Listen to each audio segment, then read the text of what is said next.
Magandang umaga, Pilipinas! May 12, araw ng eleksyon 2025. Ako po si Vicky Morales. Ready na ba kayong bumoto? Ako naman, Arnold Clavio. Kasama niyo kaming magbabantay. Ako si Atom Araulio. Ito po ang Eleksyon 2025!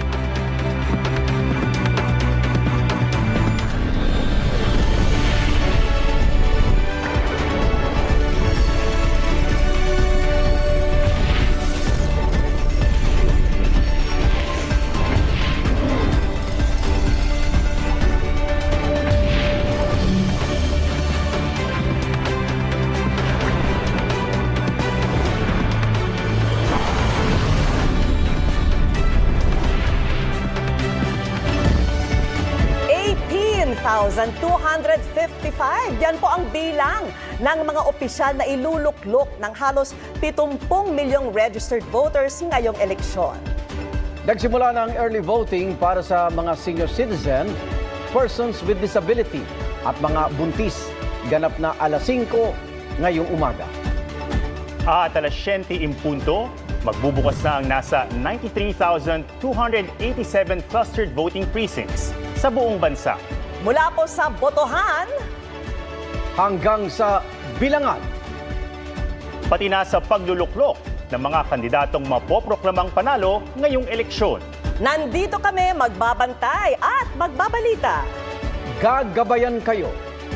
At magbibigay daan na matugunan ang inyong mga isasangguni. Buong buo ang puwersa ng GMA Integrated News. Katuwang ang GMA Public Affairs. GMA Regional TV. Super Radio DZBB. GMA News Online. At GMA New Media.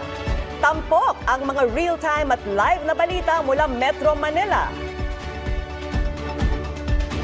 Iba't ibang bahagi ng Luzon. Nasa Visayas din kami. Hanggang sa Mindanao. Sama-sama tayo ngayong Eleksyon 2025.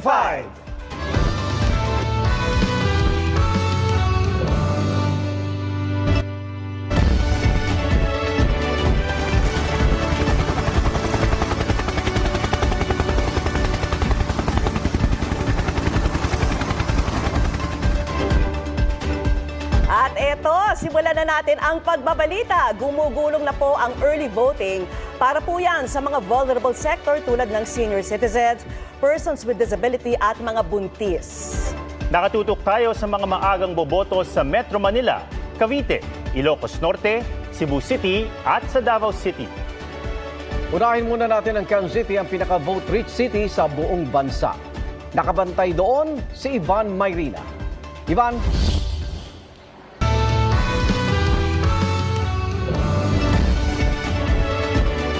Nagbabalik ang eleksyon 2025, eksakto alas 6 na po ng umaga at tuloy pa rin po ang gulong ng mga early voting ng ating mga senior citizens. Hindi, pwede naman daw. Nausap pwede. na natin si Chairman Garcia kanina.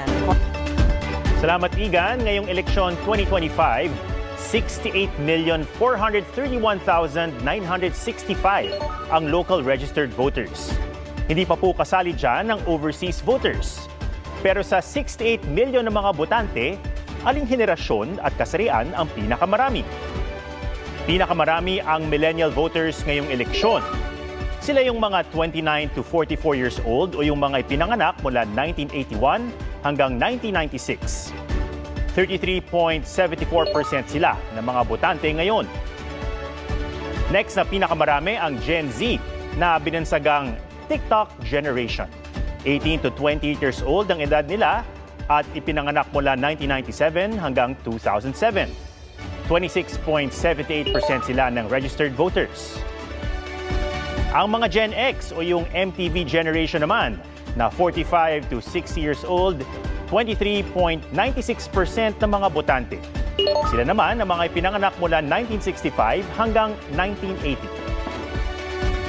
Samantala, ang mga baby boomer, silent at greatest generation kung saan pasok ang mga senior, 15.52% ng registered voters. Pinakakaunti sila. Sila po yung mga 61 years old pataas.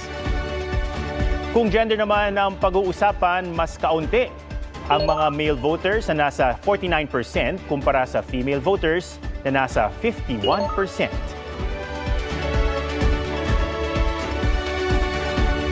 Thank you, Atom. At ngayon, makibalik